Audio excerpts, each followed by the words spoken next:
The Never Quit Podcast, sponsored and hosted by Quotes Jungle, with your host, Quote. Welcome to the Never Quit Podcast. In the studio live with me, I have Micheline Merriwether. How you doing today? I'm well. How are you? I'm doing great. Why don't you tell the people a little bit about yourself and where you grew up? Well, my name is Micheline Merriwether. I am 34 years old. I grew up in Denver, Colorado, and so I consider myself a native. I like to think of myself as a nomad. I feel like I'm from everywhere I go. Like everywhere I go creates a little bit of who I am. Okay, so talk about what it was like growing up in Colorado, even though you feel that way. I feel like I had the same experience as everyone else, whether if you're from Colorado or not. You know, the only difference is, I guess, being outdoorsy and adventurous. And but as far as having my family, you know, my mother, my father, they're both Denver natives. My grandparents migrated here from France, from Luxembourg, France. My grandfather's from Philadelphia. And so I think Colorado is the ending, not to the ending, but we kind of migrated here. And that's where I was born. And yeah, I have a brother and sister. I have two nieces. My family mean the world to me. So I feel like that's what I do know. I feel like they're my solid foundation. They keep me grounded, definitely. I went to Place Middle School in the Denver area, Aurora Central High School. I also went to George High School, and I went to Gateway High School. So I feel like I was like in between the Denver and Aurora spectrum a little bit. Where's your favorite places to travel? I'm an avid traveler. Like I said earlier, I consider myself a nomad. So I like to go to a lot of different places. But recently, I just got back from Bali, Indonesia, and that I would have to say has topped my trips thus far. Earlier this year, I went to Africa. I got to go to Africa. I'll say that. And it was a breathtaking experience as well. I went with my fiance, and I feel like it was life-changing. And just to be able to travel and soak everything in, everything that we learn traveling, the gyms, the culture, the food. Yeah, so I think traveling is a gift. I definitely love to travel. What do you do as a profession, if I may ask, or what you want the people to know is one of your professions? I will say that I'm a stockbroker. I've been in the financial industry for 11 years now, and I love it. I wake up, I check the markets every day, I place my trades, I move my money around, make sure that it's allocated correctly, and really make sure that I'm investing for not only my future, but the future to come. I think that that's important. I think that that's one of my passions. Eventually, I know that I have to retire, and I know it's one of those things that it's like, okay, will I ever retire from this? Because I love to do it so much. So, yeah. I don't know. I do a little bit of everything. You know, I know a little bit about the funeral industry. I know a little bit about the traveling industry. I like to think of myself as I am wherever I'm at, you know, and that's what it is. And, you know, if I'm in the car shop, I'm going to make myself useful and tell myself I'm a mechanic.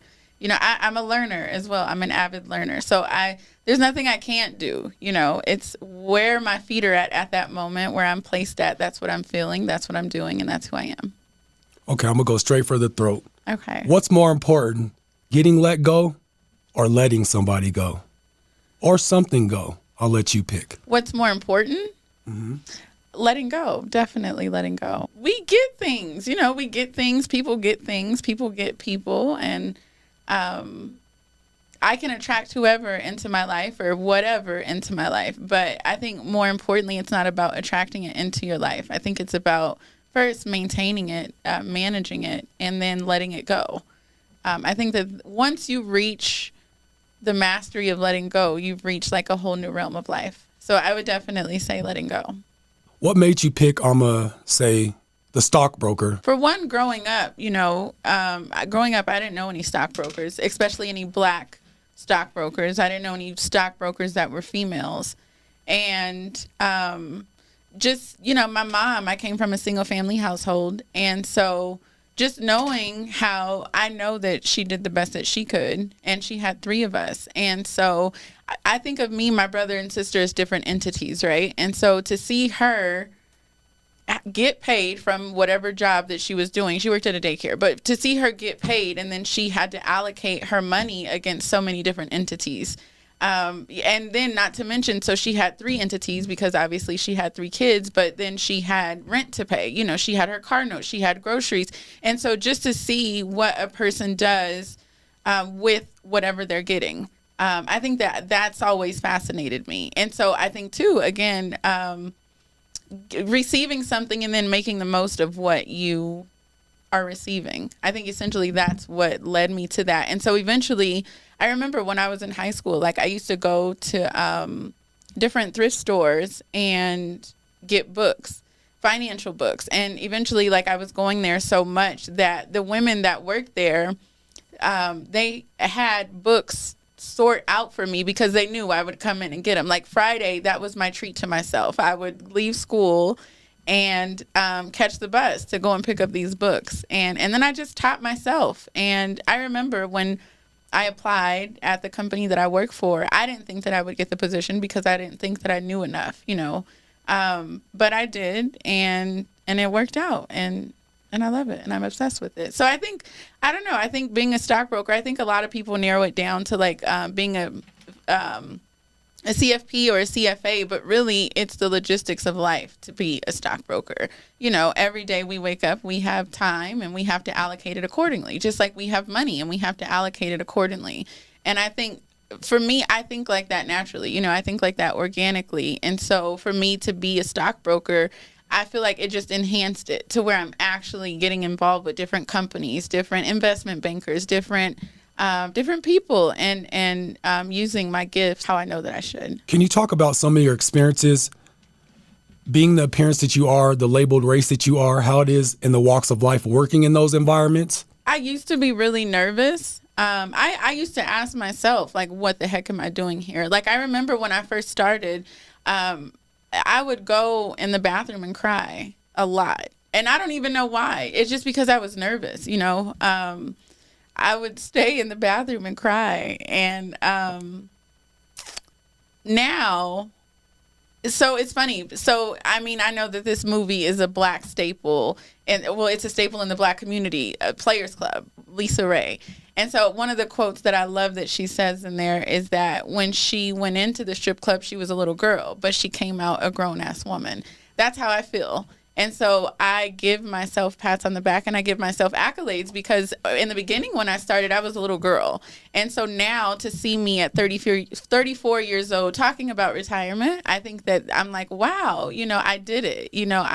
I'm doing what I'm supposed to be doing. And I think the fact that I get to retire early and still have my life is it's reassurance that I was on the right path. But I think back to all those times that I cried or that I felt myself looking different or feeling different, it paid off. And so now it's my concept of life. If I'm afraid to do something or if I look different, that's where I put myself. I'm like, that's how I know I need to be somewhere.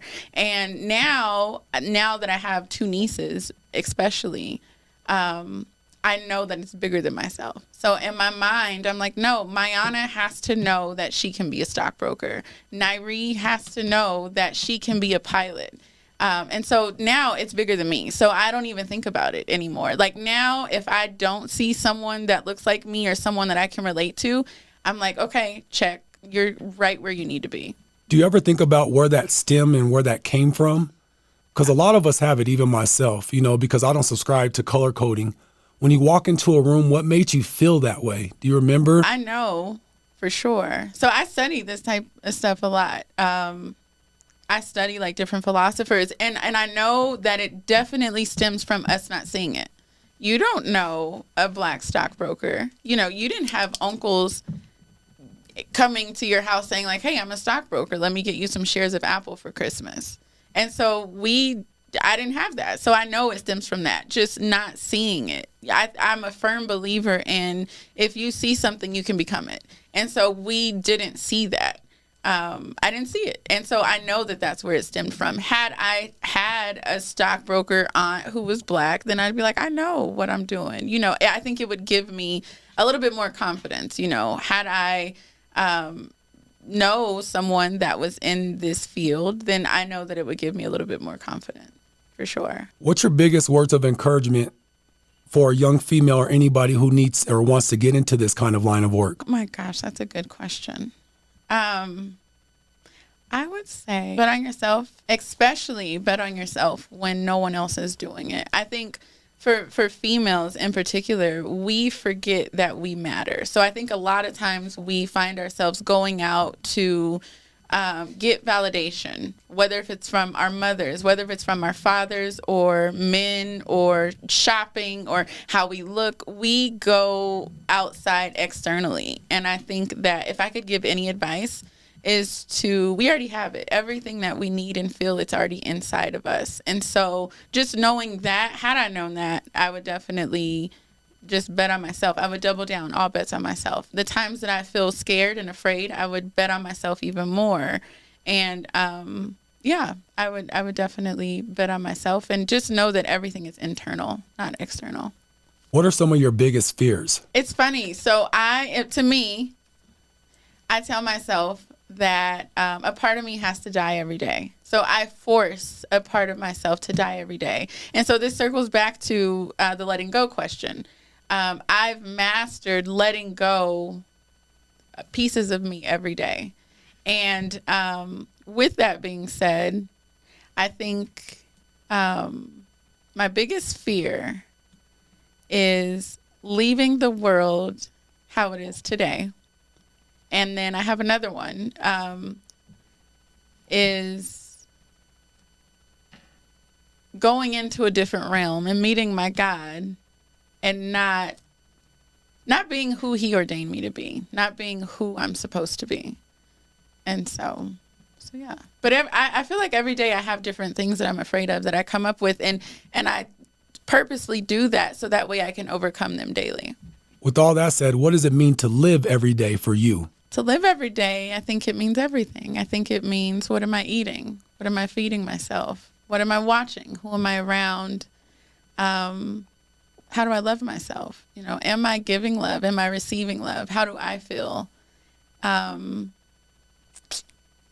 I think asking myself those questions and sitting with myself and answering those questions too, my answers will confirm that I'm living every day. What are some things that you do to show love to yourself every day, like work out, meditate, read? I don't. Just kidding. You should. For me, I love being in solitude. I love being by myself. So every time that I'm by myself, I'm always sitting with myself, asking myself, how do I feel? I think different times too, like some days I like to travel and I'm like, oh, let me get up and do something sporadic and I'm going to go skydiving. I'm going to go jump off of a plane, or, I'm going to go scuba diving. To me, that's showing myself love. And then it depends. Like, I don't know who I'm going to be. It's 120 right now, right? I don't know who I'm going to be at 121. So it changes. And so I think at 121, within the next minute or so, it's like, okay, you need a hug. So then I sit with myself and I hug myself. Or sometimes it's like, okay, right now you need to hear from God. So that's when I go inside my house and I light some incense and I sage and I clean, or, so I think it just changes so much. But I think right now, how I love myself is being by myself. And like I'm in a relationship, but I think that, the level of freedom that I'm able to reach in this relationship, I think that it's unmatched. And so the fact that I'm able to be by myself and be in solitude, I think is amazing. I think that those are little trinkets of love that I give to myself, is being by myself. Who is your enemy, if you have any enemies? My enemy is myself. I don't think there's anyone else that's harder on myself than I am. I'm very hard on myself. And it's a catch-22, right? Because it's a good and it's a bad thing, because it helps me block out anyone else's opinions of myself. And whether if it's a good or a bad thing, And if someone does say something negative towards me, it helps me just dust it off, because I'm like, wow, this is all you said about me. Oh, I told myself something 10 times worse. So I think it's dangerous, but at the same time, it's a safe place to be, because I know who my enemy is. And then I know when to attack. I know when to stay calm. And so, yeah. What do you think the most rewarding thing is that you can do for a human in your life right now thus far? Oh, that's a good question. That's a really good question. I think the highest human act is to serve. So every day I make sure that I'm serving someone else, whatever they want, whatever, whether if it's monetarily, anything. I just make sure that I'm serving one person a day. And that's a game, kind of like, I don't know, it's something that I created on my own. I find one person that I want to serve. And whether if I do it for a month or however long, I just always make sure that I'm serving. I think the highest human act is to serve. So every day I make sure that I'm serving. If someone needs to hear my voice, I make sure I call them. If someone needs to vent to me, I make sure that I'm listening. Whatever someone needs from me, I make sure that I'm that for them at that moment. I'm serving. That's dope. What do you think you've learned about yourself thus far? What I've learned about myself is that I am a master of nothing. And I like to do a little bit of everything, I know that I get bored easily. And so I just teach myself different things every day. I love to learn and I love to listen. Those I know for sure. Like, those are my top two. If you're teaching me something, I'm sold. If I'm listening to you and I can take notes and I can learn from you, I'm sold. So those are two for sure things that I know about myself and that I love about myself. I'm a listener and I'm a learner. When you hear the word unity, what comes to your mind? Queen Latifah. Just kidding. No, don't be kidding. That's what came to my mind as well. Okay, because you're a music head. Absolutely. Unity. I would say being united, collaboration, teamwork, and I think being one. I think being one with another person is unity. And so, like, me and my fiance, we talk about this all the time. I think it's an art that two different people with two completely separate lives, two completely different brains can come together and be one. I think that's unity. I think it's beautiful. I think that's what unity means. And you don't have to worry about someone doing this or someone doing that. And I think trusting someone to be exactly who they're going to be, who they say they are, I think that means that's unity to me. I'm going to be very careful how I ask this question. Okay. What do you think the labeled Black community amongst women lacks when it comes to keeping unity or doing a better job of staying unified together? Oh my gosh, that's an amazing question. First and foremost, I will say that it's a mindset thing. For sure. I think once a woman knows who she is or understands her power and what she can or cannot do, that's how you know whether if a woman is breaking something or making something. I think once a woman understands that, you'll understand how the world works, to be honest. I think, yeah, it's a man's world, but it's nothing without a woman. I think that, and we get to see it. We get to see it by a Black woman's household, by a Black woman's children, how she raised her kids. What is she feeding her kids? How is she talking to her kids? A Black woman's man, how does he feel? How is he presenting himself? I think once you have all of those things together, I think everything can go back to a Black woman. And it's like, okay, this is how she loves herself. Or this is how she takes care of herself. Oh, this is the type of woman that she is. And it's cool, too, because I think when I was younger, I didn't understand, like, why do they ask us who our mom is or where we came from, And so now I understand that questions because I understand what it's like to be a Black woman.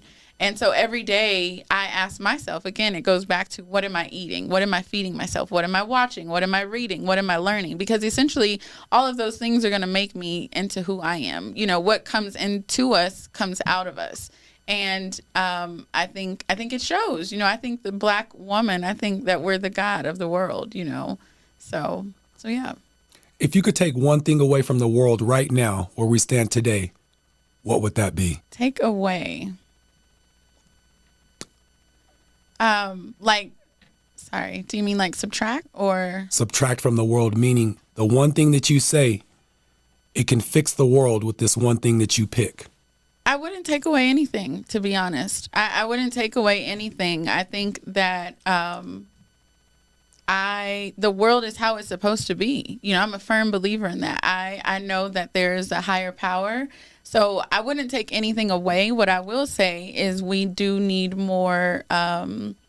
I don't want to sound too religious when I say churches, but I do know that we need more spirituality. So like when I went to Bali, I was also in Korea, and in Korea, in their airports, they have churches. They have little spaces that you can go to pray. And I think that that's amazing. I think that I would add to the world. I wouldn't subtract it. I don't want to, because I know that I could say like, oh, I don't want people to get robbed. But there's a positive spectrum to that, And so I feel like I'm nobody to have that power or to do that or to want to do that. It's not my place. It's not my role. I do know that God works, and I justify my life by that, So yeah, I wouldn't take away anything. I wouldn't take away anything. I think the world is operating just as it should, as it's supposed to, Who would you be if you knew you couldn't fail, and why? This is my favorite question. I feel like this is one of those questions where I ask myself again every minute, because I may not want to be who I wanted to be last minute. So, for me, asking myself that question every day has led me this far in life. So my answer is I'd be anything. I'd be whoever I wanted to be. Like right now I want to study law. Another thing that I want to do is study to become a pilot. And so of course I'm afraid to do those things, but I'm like, now that I've created this in my mind, I got to go out and do it. So I think that I can be whoever. I think, asking myself that every day, in return, I say, who do I want to be? Because I can be whoever I want to be. And I think Nas taught us that. For sure. I don't believe you're too afraid. In the research that I did, why don't you describe and talk to the people about what you did on a plane or that small helicopter outside of the plane? I had the luxury of going to Seattle and going wing walking. So it's a family-owned business. It's Mason Wing Walking. I think they're amazing. And it's so funny. I seen something on YouTube and I was like, oh my gosh, I have to do this. And my fiance, he's like, okay, yeah, right, whatever. Like, So in my mind, I'm like, he doesn't know that I'm like so serious. And to me, like, that's really how my life moves. Like if I see something, I'm like, I gotta do it. Like I gotta do this. Whether if I'm scared or anything, I'm like, all right, I'm doing it. Like, that's just what it is. And so I was on YouTube and it was a commercial. I was like listening to music up late one night studying. It was like 2 or 3 o'clock in the morning. I was listening to Masego. I specifically remember I was listening to Masego studying, and a commercial came on about this wing walking company. And so at first I didn't think it was real. I'm like, this is not real. People don't do this.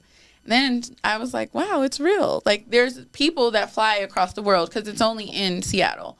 And so we went. I booked everything, and it was the experience of a lifetime. And even before that, like I told myself, this is how I'm going to live my life. Like every month or every quarter, every year, every day, I'm going to make sure that I'm doing something that I'm afraid to do. And I'm just going to do something. I'm going to do whatever I think about doing. If I want to do it, I'm going to do it. And so that's how I did that. And it was amazing. So you're like 14,000 feet above the ocean, and I got the experience to walk across the wing of a plane, and I think it was amazing. I think everyone should do it at least once in their life, and it's not scary. It's not people think it's scarier than skydiving. Skydiving is scarier than that. For me, wing walking was actually kind of therapeutic. And when you say wing walking, to be clear to people, you're on the wing of a plane as a plane is in the air. You are on the wing of a plane as it's in the air. You can instruct the pilot to do flips or turn over. Yeah, you're walking on the wing of the plane, 14,000 feet above the ocean. It's amazing. That's a hard pass for me, but thank you. It's amazing. It was amazing. It was an amazing experience. That's awesome. Let's talk about books. Do you read it all? I do. Let's talk about a couple of your favorite books, because I don't want to get off into a book rangent. So just tell me a couple of your top favorite books that you recommend. I don't want to sound like super cliche, but I'm definitely going to have to say the Bible. I think everyone should read the Bible. I think people have this misconception or a misunderstanding of it. And I think just find one story that can resonate with you, and I think it'll change your life. I'm going to say that. And then from there, I love self-help books. So I try to read a book a month. Sometimes I try to read 2 books a month. Of course, I know the Atomic Habits has recently gone viral. So I'm going to start with that. What's that? One more time? Say it slower. The Atomic Habits. Okay. And I read everything. I'm reading on Buddhism right now. I read a little bit of everything. I love to learn. There was a good book that I read recently. It's called The 12-Week Year. I've read everything from Stephen Jobs. I think he's amazing. I love Black authors. Maya Angelou. I don't know. I read everything. I feel like my reading list is so broad. I read a lot. I'm going to take you back a little bit. Do you remember the first book that you remember as a child? The first book I've ever read? That or you just remember? Like impacted my life? Absolutely impacted. The Secret. The Secret was life-changing. It wasn't the first book I've ever read. The Secret was definitely life-changing. I will say that. I'll say the 1% Rule. And then I Know Why the Caged Bird Sings. Okay. I think those are all books that, I think every book actually is a book that you don't just read once. I think you have to read it and reread it. And every time you reread it, you learn something new. That's what I like about reading. So 2 other books that I will mention that changed my life. The Alchemist, of course. I know everyone loves that book. But The Alchemist, the author of The Alchemist, he also wrote another book called I Know Why Veronica Wants to Die. And I think that was life-changing. I think that book solely was why I got into the funeral industry. I think it was life-changing. And I'll just say this in short, but when Veronica passed away, she was still the same person. And I think everyone mourned her, but she was still the same. And I think that it was just so beautifully written. I think he's a genius. But yeah, I love to read. When you hear the word forgiveness, what comes to your mind? Forgiveness is to forgive yourself. I think we have to forgive ourselves, and I think that we have to forgive others. I think if we don't forgive others, we can't forgive ourselves, and vice versa. I think if you're not forgiving, you're not living. I think it's just as simple as that. If you're not forgiving, you're not being accountable. You're not being responsible for who you are. And I think if we're not forgiving, we're not reaching our highest points of who we're supposed to be. So that's another thing that I work on every day, as I make sure that I purposely find someone or something to forgive. And if I can't find someone, then that's when I'll watch something that I don't want to watch. Or like I'm like, okay, I didn't find someone or something. So what do I need to forgive myself on today? If you could go back and talk to your 15-year-old self, what would be the conversation you have with yourself? I would tell her that I love her. I would tell her that I love her, and I would tell her that she's on the right path. And I would tell her again that everything that you need is already within you. I want you to name a couple people that we may not know about that the world should be familiar with. It can be a male, a female. It doesn't have to be a particular amount that you have to stop at. They do organizations or something that you feel they're doing something with the world. Everyone needs to know God. Whoever your God is, whatever he or she may look like, you need to know who God is. feel. This is so funny. This is good. So there's this guy. And I don't know. I feel like people need to know whoever they want to know. But I will say that this guy named Mervin in particular, I think the world needs to know who he is. I think he's amazing. I think he's an amazing man. When you hear Park Hill, Colorado, what comes to your mind? What comes to my mind is my mom and my uncle. My uncle for sure was a staple in Park Hill, Colorado. He's passed away. His name is Victor Richardson. One more time. His name is Victor Richardson.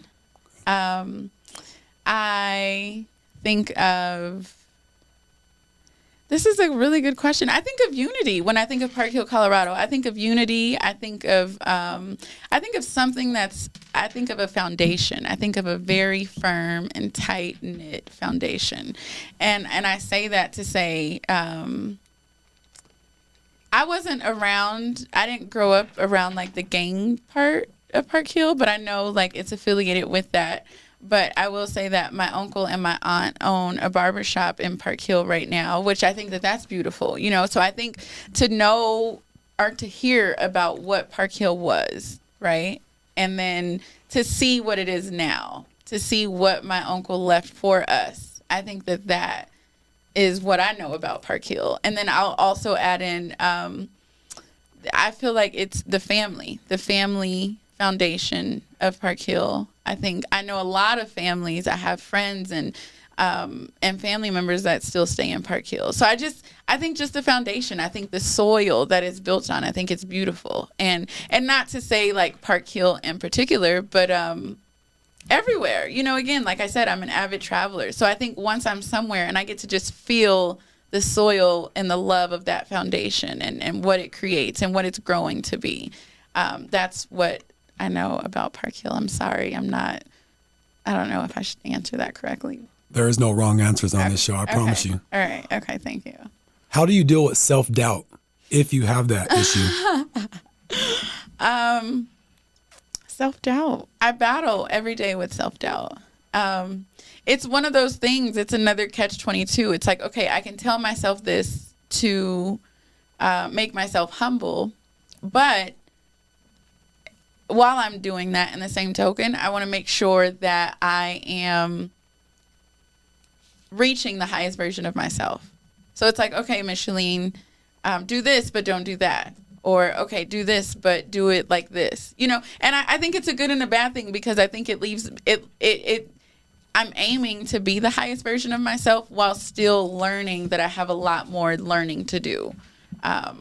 So, yeah. Where do you see yourself 5 years from now? Right now, I am working towards a goal. So I know that I will be where I want to be. 5 years from now, I will be, I'll be where I'm supposed to be. I'll be where I'm supposed to be. I will be in another country for sure. And I'm going to be happy, and I'm going to be the highest version of myself. Awesome. What kind of music do you like? I love all music, all genres. I love, love, love, love music. When I retire, I want to get into the music industry and just like produce some music. I like to call myself a good lyricist, but I know that I'm also a good A&R. So I definitely want to get into the music industry and produce some music. I look at music. And I mean, I haven't produced a song yet, but I look at music as like babies or like kids running around because you get to see the artist, what was in their mind while they were creating that music. And I think music is amazing. Just the production behind it. I definitely want to get involved in that. What's your favorite kind, if any genre, or just music in general?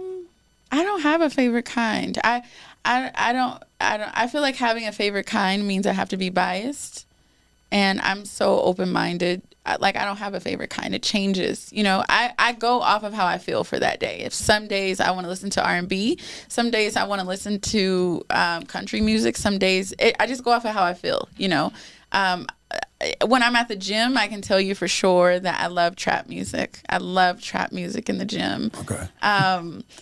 And even when I'm in the gym too, I like conscious music. And on my way here, I was listening to Masego. I don't know, it just changes. I love music. You said a few times, you referenced that you're a very religious person. You believe in a God or something higher than you. Mm-hmm. With that said, do you believe in magic, goblins, witches, ghosts, spirits? Yeah, I think I say yes the way I said yes, because I think anything exists if we create it to exist. So, if I tell myself that that's my spirit or that's my ancestor, then that's what it's going to be. If I refer to something as a witch, then that's what it's going to be. And I feel like I may not be answering that question accordingly, but I think something exists if we create it. So if I tell myself it's going to be a ghost, then it's going to be a ghost. If I tell myself it's a goblin, then that's what you are. But so yeah, of course I believe in it. If I tell myself that it exists, then it exists. If you could be trapped in a room for 24 hours with a person dead or alive, who would that person be to have a conversation with? To gain knowledge? Oh my gosh. I'm going to say God. Is that okay? There are no wrong answers. Okay. It's your answers. This is your podcast, information about you. Okay. If you had to remain hot or cold for the rest of your life, which one would it be and why? I'm going to go with cold. And I only say that because I feel like when we're angry, we get hot. When you're angry, do you get heated? Mm-hmm. Okay. Yeah, I have temperatures. I get sweaty. Yeah, I guess when we get we're like, One more time, how? What'd you say? One more time, how? Okay. No, I feel like, I don't know. I feel like when we're angry, it's oh, I'm heated. Or I feel like heat is egotistical. And so I'll say that. And I think that we need to work more towards not being egotistical or not operating within our ego. So just be cold. Just be you, So, yeah, I'll say that. I think when we're cold, we're chill, So. If you could be one person, dead or alive, who would that be? Myself. I don't want to be anyone else but myself. Awesome answer. Awesome answer. Yeah, Here's a little tricky. Else. So you got one song stuck in your head. Every time you reach an emotion of anger or doubt or depression, what song is going to play in your head over and over for the rest of your life? So I really don't want to say this song, but it's the first song that came to my mind. I'm going to say Beyonce and Jay-Z, Upgrade You. And I say that, can I say why I say that? Absolutely. Okay, so I say that to say that no matter if I'm hot or cold, up or down, happy or sad, that no matter what I'm going to do, I'm going to upgrade you. And that helps me reach my purpose. Tell the people how they can reach you and where they can find you if you want to share that available information. Don't. For the people that know where I'm at, Can you share with the people your social media or Facebook? I have an Instagram. It's very cheesy. My Instagram is my name. It's Micheline M. Oh, sorry. It's _ Micheline M _. And if you could be so kind, spell your first and last name for the people out there. I certainly will. My first name is Micheline. It's spelled Micheline. Last name is Merriwether, spelled Merriwether. Thank you for your time. Once again, this has been another episode of the Never Quit Podcast, sitting in the studio with Micheline Merriwether, sponsored and hosted by Quotes Jungle. Peace. The Never Quit Podcast, sponsored and hosted by Quotes Jungle, with your host, Quote.